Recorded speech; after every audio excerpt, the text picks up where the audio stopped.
Энэ дэлхийн хамгийн чухал хүн хэн бэ? Миний амьдралын хамгийн чухал хүн бол миний ээж, аав, хүүхэд, хань, анд нөхөд гэх мэтээр та бүхэн хариулах бах. Магадгүй зарим нь би өөрөө гэж бодож байгаа ах. Гэвч таны амьдралын хамгийн чухал хайртай хүмүүс ямар үед инээдэг болохыг, хэзээ амьдралдаа дуралдаг болохыг, юунд чин сэтгэлээсээ баярлдаг болохыг та мэдэх үү? Эрүүл, аз жаргалтай, амжилт дүүрэн байхад таны ард тэд алгаа ташаад цогсож байдаг.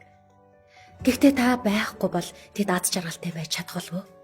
Монгол хэлний тайлбар толинд бусдын төлөө хариу нэгэлгүй туслаж дотнчлах сэтгэлийг хайр гэж бичсэн байдаг.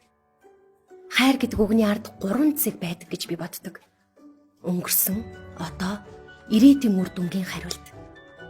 Зөв гэж бодсон учраас л бид найзалж нөхрөлдөг, хайрлаж дуралдаг, итгэж сонголт хийдэг шүү дээ. Тийм ч учраас бид эхлүүлдэг, үргэлжлүүлдэг, эцэст нь үр дүн нь ямар байхыг мэдэхгүй ч жаргалтай төгсөхийн тулд бид хичээсээр л байдаг. Өөрийгөө хайрлахаас л хайр эхэлдэг. Дараа нь өөртөө хамааралтай бүхнийг хайрлаж хүндэлдэг. Өөрөө болж бүтсэн бол бусдад туслах хэрэгтэй.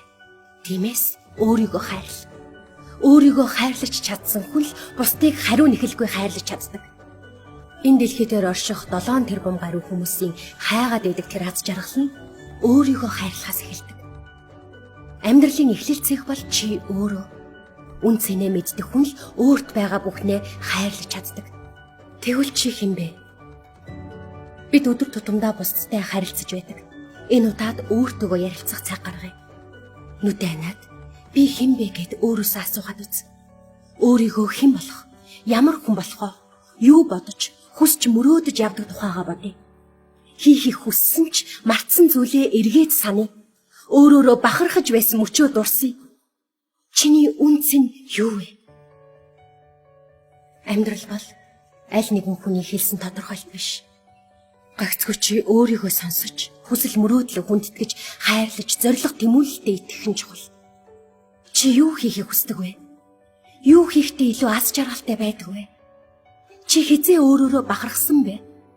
Бодлоо зэгцэл. Өөрийгөө хөндлөнгөөс хар. Өөрийн үн цэнтэй зүйлээ тодорхойл. Хүн бүр дахин давтагдчихгүй. Цорын ганц хувилбараар бүтээгдсэн байдаг. Чиний алганы хээ, чиний бодол санаа, чиний гих тодтолтой бүх зүйл цорын ганц дахин давтагдчихгүй. Мэрли Монро, Чарли Чаплин, Майкл Джексон гэ бодоод үзтээ. Өөрийн гэсэн онцлогтой байгаа биз?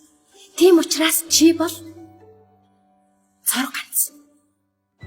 Хүн яагаад амьдардаг юм бол? Хүн ер нь яах гэж амьдардаг юм бэ? Аз жаргалтай байх гэж амьдардаг. Ямар хүмүүс аз жаргалтай амьдардаг вэ гэхээр өөрийнхөө хүсэж мөрөөдөж байгаагаар сэтгэл хангалуун амьдарч байгаа хүмүүс илүү аз жаргалтай амьдардаг. Тэгвэл ямар хүмүүс мөрөөдлөөрөө хүсснээр амьдраад байгаа юм бэ? Өөрийгөө олж таньж мэдсэн, хаана очиж хаагур явахаа мэддэг. Өөрийнхөө үнцэн, зорилгыг мэддэг тэрл хүмүүс. Өөртөө сэтгэл хангалуун байна гэдэг нь өөрийгөө таньж, ойлгож, өөртөө үнэтэй нэгэн болохыг хэлнэ. Өөрийгөө олохын тулд 3 зүйлийг хийх хэрэгтэй. 1-т өөрийгөө судал, 2-т эмхэлж зэгцэл, 3-т удирдах хэрэгжүүл. Чи өөрчлөгдөхөөс битгий. Чи өнгөрснөөсөө илүү сайн нэгэн, илүү хүчтэй нэгэн болж чадна. Зүрхнийхээ чандад чимээгүй нуугдах хүсэл тэмүүллээ мэдэрч сэтгэлээ өрд, итгэлээ цэнэгэл. Яг одоо амьдралаа цэвэрлээд ихэл. Өөрчлөгд, аль эсвэл мөх. Чамайг өөрчлөгдөх алхам хийх бүрт чинь хүмүүс чи хизээ юм болчихсон юм бэ гэж шүүмжилж, өөрчлөгдөхөд чинь саад болж айлгадаг. Хин нэгний сайхан үгийг гордож, тэдний хүссэн дүрээр өөрийгөө өөрчлөн хувирах нь өөрийгөө алдахад хүргэдэг. Айцтайгаа тэмцэлт, тулалт, битгий шантар, тэгээд ял. Хүмүүст биш өөртөө хэн гэдгээ үзүүлээд өг. Боломж үргэлж байдаг. Хэрвээ чи хүсвэл чи чадна. Хүслээр амьдр, амьсгал. Чиний мөрөөдөл, чиний амьдрал дээр хэрхэн биелэхийг хар.